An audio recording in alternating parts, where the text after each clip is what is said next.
I be that young rapping dude, might just trap with you. Coming with the thunder, baby, might just clap your crew. I roll out in the morning light, whip that Harley bike, all black, I'm the party type, and it's on tonight. I just stepped in, no weapons, but my outfit might take your soul. See my presence impressive, got strippers slipping off the poles. I just whip, then I swerve and wish you would. I'm Timmy Turner, turned her to a carnivore. Now she treat me like a burger. I don't know their names, but they all wanna ride. All this energy around. See some sexy pictures of me in real life, then definitely make sure to check out my Instagram. And that's about it. Let's hop right into the game. Hey, what's up guys? Darkbreaker here. In today's video, I will show you how to hyper carry on Darius in high elo. And let's get started with the item build. You guys will see my bot lane was feeding, my jungler was feeding, but we managed to carry. Oh, I'm gonna show you how to carry.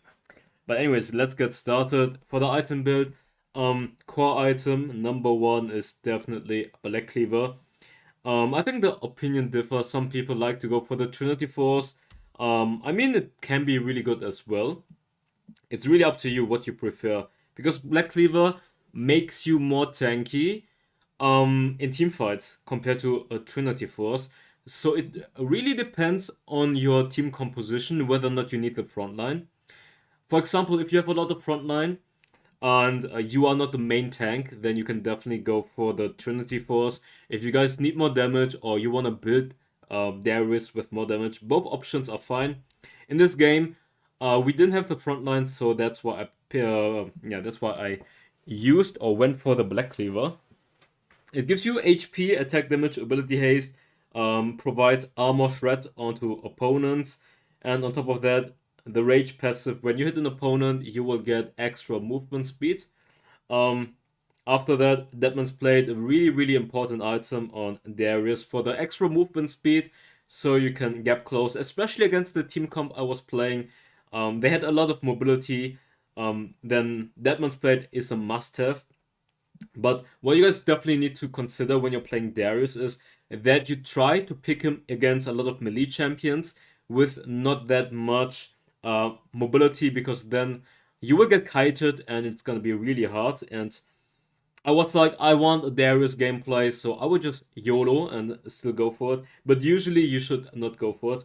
And then if you end up facing a lot of mobility champions, you definitely need to go for Deadman's Blade. Definitely go for Force of Nature. Great item option as well. If they have magic damage and you want extra movement speed, you can go for the Force of Nature. Then the next item that makes Darius super tanky and really strong is the Sterox Gauge. It gives you HP, it gives you attack damage, and it gives you the Lifeline passive. Wait. Do you guys hear the in-game sound? Oh yeah, you guys can hear it. Then Guardian Angel gives you attack damage, armor, and the Resurrect passive. And then for the last item, like I said, you have a lot of options depending on what team comp you're facing. If you're facing a lot of physical damage, you can go for the Thormail. You can go for the Runlead's Omen against crit damage, since it reduces crit damage and attack speed. Otherwise, Force of Nature and Spirit Visage are great tanky options. And if you guys want more damage as the last item, I definitely recommend Death Dance. HP, attack damage, even more ability haste, and the Cauterize passive. An amazing item for any bruiser. For the runes, we are running usually Conqueror. In this game, I'm facing a ranged matchup. For example, what would you face in the top lane that's ranged?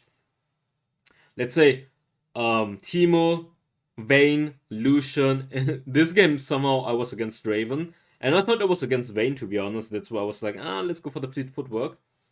Because these champions will bully you in the early game, and you really want the sustain so you can survive or you don't end up feeding in the early game.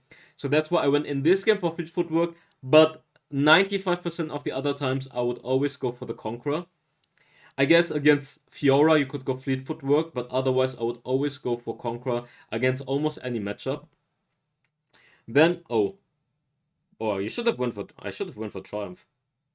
Usually I will I will always go for Triumph on Darius, since it gives you the extra healing and the extra damage when they're low life. But I think in this game I went for Brutal. I just didn't change it. I would always go for Triumph. And if you guys want more damage early game, you can go for Brutal. But usually always Triumph. And then Adaptive Carapace. It gives you HP and bonus armor or magic resistance when you're low life. This is really good for early skirmishes or 1v1 situations. You could go for Hunter's Titan for more tenacity.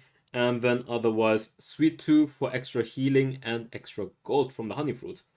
And for the spells, I'm running Barrier Flash. You could also run Ignite Flash for more aggressiveness, or you go for Ghost Flash, which makes your early game a little bit worse, but your team fighting much better. So if you're facing high mobility team comps, maybe just go for the Ghost. But I really like the Barrier for the baiting and for the laning phase, so it's up to your preference what you guys want or what you guys prefer. But anyways, that's about it, and let's hop right into the game. Okay, let's get started. Darius, baby.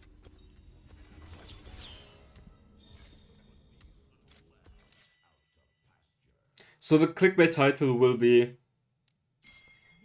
I mean, you guys probably saw the title anyways of the thumbnail. Pentakill on Darius. How to hard carry as a Darius player when your teammates are feeding and in high elo. I'm gonna just say Darius Challenger player. Anyways, the early game will be really hard for me, since I'm against a Draven. And honestly, Draven in the early game is absolute AIDS. Like, his damage and his harassment is crazy, and I literally can't even reach or come close to the minions, or otherwise I would just get poked down for free. So what you need to do in this case is don't take unnecessary damage like I did. Honestly, just wait for him to shove the wave like he's doing. And then try, like, you will miss obviously a few minions, but it's better to miss a few minions than taking too much damage. Right here, I definitely took way too much damage than I should have.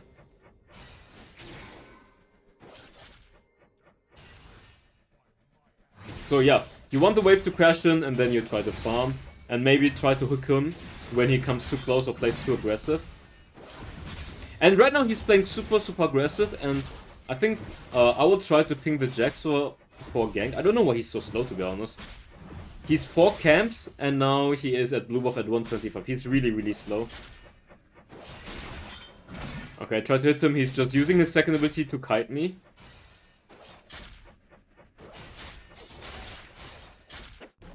I don't know. He's 140 at blue. He's super low. Like, you can see this Draven is playing so hyper-aggressive. He's literally hugging my turret. But Jax is ganking mid lane instead. I honestly don't understand it. If you see, especially if it's ADC top lane, you need to punish them. Most of the times, ADC top lane players will play too hyper-aggressive, and then you can catch them for free. Like, look at the positioning of Draven right here.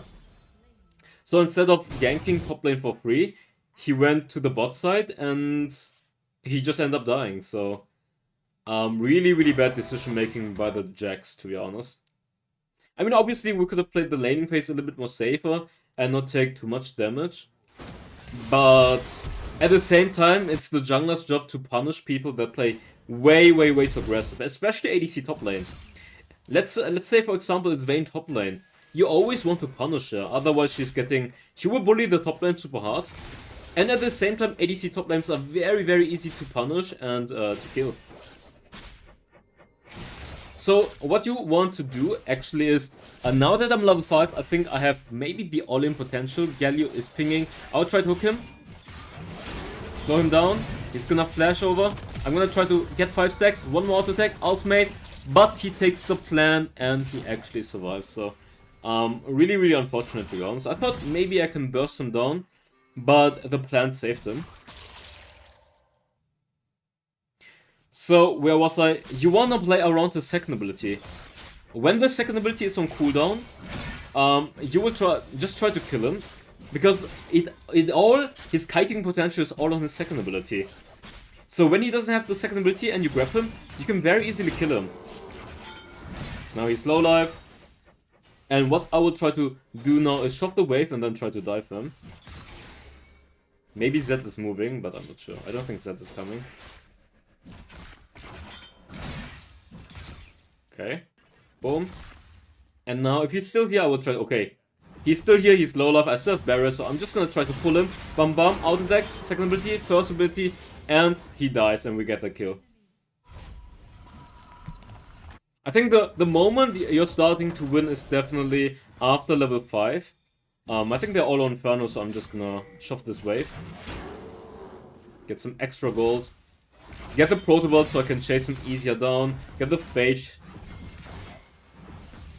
And I know they have Ari, but I really want the armor boots against the Draven so I can snowball. Or it's easier for me to lane against them.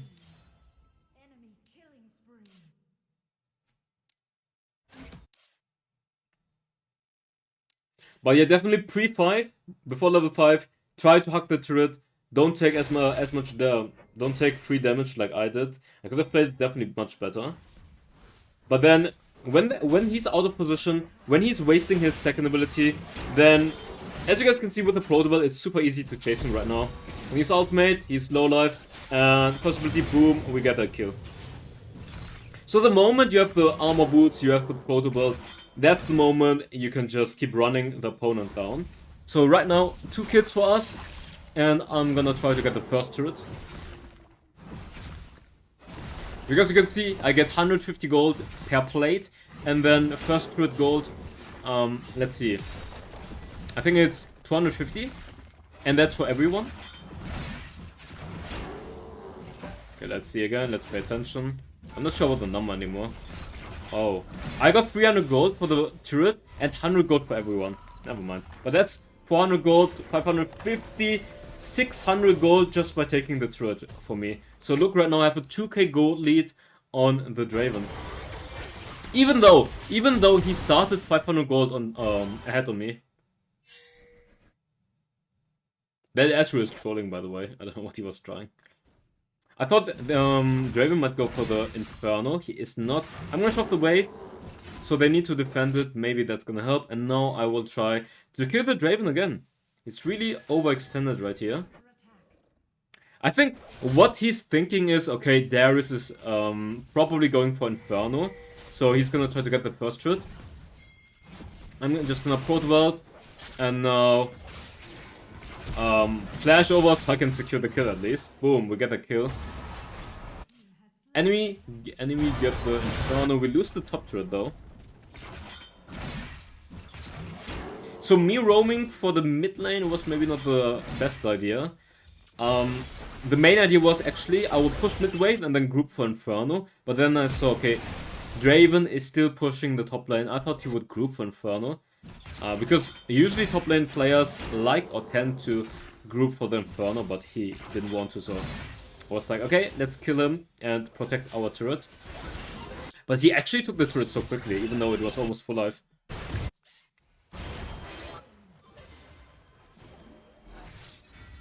Three kills for us right now. The others are really behind. Bot lane is really behind, jungle is really behind. So when it comes to this situation where you are the only one who's ahead, the main goal is shove the wave in the top lane, so the other person is late, or he has to defend it, or you kill him and then you roam. You always want to roam at this point of the game, once you get the first turret and once you establish a gold lead, trying to help the other lanes and try to snowball. Because if you just stick to your own lane, you're probably gonna end up losing. Especially if they're losing, you need to try to impact the game. If you just sit in your own lane, you will just end up losing. I should have used ultimate earlier, I guess. Maybe if I use ultimate, we could have killed him. I don't know. Maybe.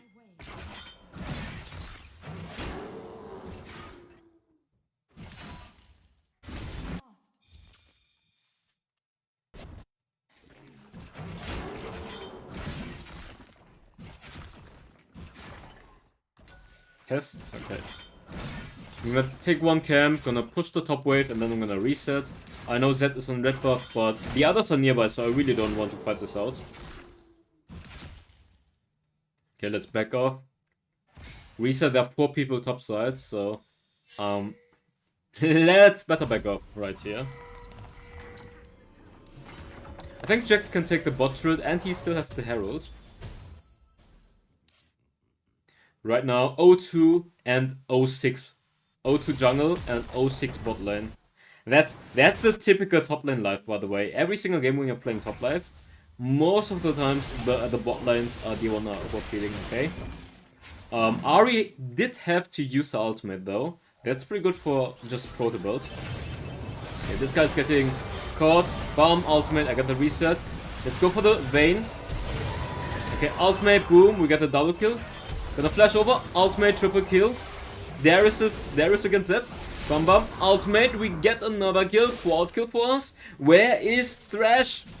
Where are you? Where are you, Thresh? Hey, finally we're dunking on them. Boom. And dunk, bam, penta kill on Darius. Let's go. Lol, he's just trolling with the ultimate. Nice one. Maybe you can pull him, bum bum. Ultimate for the reset. We don't get the reset. Ah, so close actually. I use barrier. I get charmed. Try to heal. I get kited. And now shut down for them. That's not good. I was too greedy. Honestly, I should have just backed off. But to be fair, that was unlucky. If I get the reset on Vayne, I probably kill them all. Like with the reset, I kill Vayne and Darius immediately, and then we would have been fine. But no reset means you got just cock blocked. But remember, when you're the only one who is ahead, try to not die, try to not give shutdown, because the moment you are not there anymore, they will just all start feeding. That's the life when you're playing 1 vs 9. Try to never die. You can't give shutdown, first of all, because of comeback potential, and secondly, the moment you die, there's a snowball effect where everyone is just starting to int. Okay, that Ahri charm was so good. Ah, we're getting kited. The Ahri charm fucked us. That was definitely misplayed. I thought I could kill the Thresh in time, but the Ahri charm lasted so long since we don't have gilded grease. I mean, Mercury. I'm trolling. Mercury. We didn't have Mercury, so the charm lasted so fucking long, and that's the question. They do have Thresh Ahri, but at the same time Zed and Draven, and I'm laning against Draven. So which boots would you have gone for? Do you go for the armor boots for the lane and for Zed, or for the Thresh and Ahri? But to be fair, they don't have too much CC. It's just the Ahri who's the most annoying part. So if you kite the Ahri charm, you should be fine, to be fair.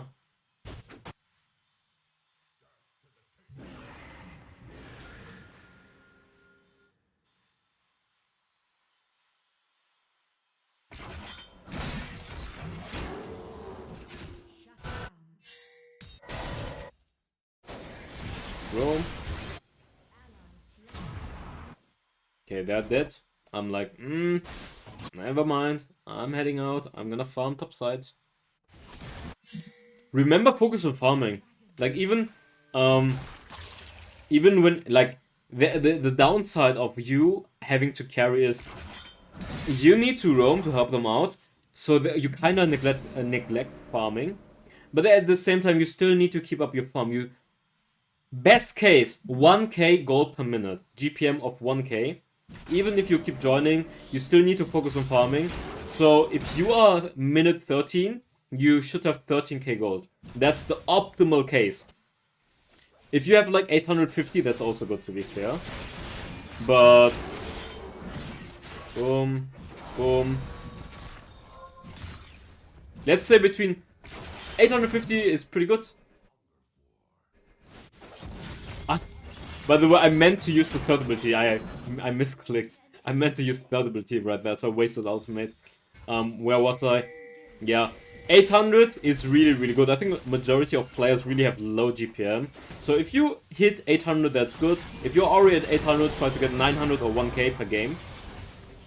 Because the more gold you have, the more items, and the easier it is to carry. But gold is not everything. I'm telling you, you need to find the right balance between having high gold per minute and also having high teamfight participation. Because a lot of times I see people just AFK farm and never join teamfights, and then you have like 20% teamfight participation. But you need to have like, let's say 50 or 60% is best case. As a top lane, maybe not, but besides that, you should always have really, really high teamfight participation, like both, not just one, like not one category, like not only gold per minute, but also gold per minute plus teamfight participation. So don't AFK farm, try to join teamfight, but don't join every single clown fiesta and try to focus on farming at the same time. So find the right balance. But yeah, that's committed for the gameplay. Hope you guys enjoyed it. Bye bye. Fire spreading all around my room. My world's so bright, it's hard to breathe, but that's alright. Hush.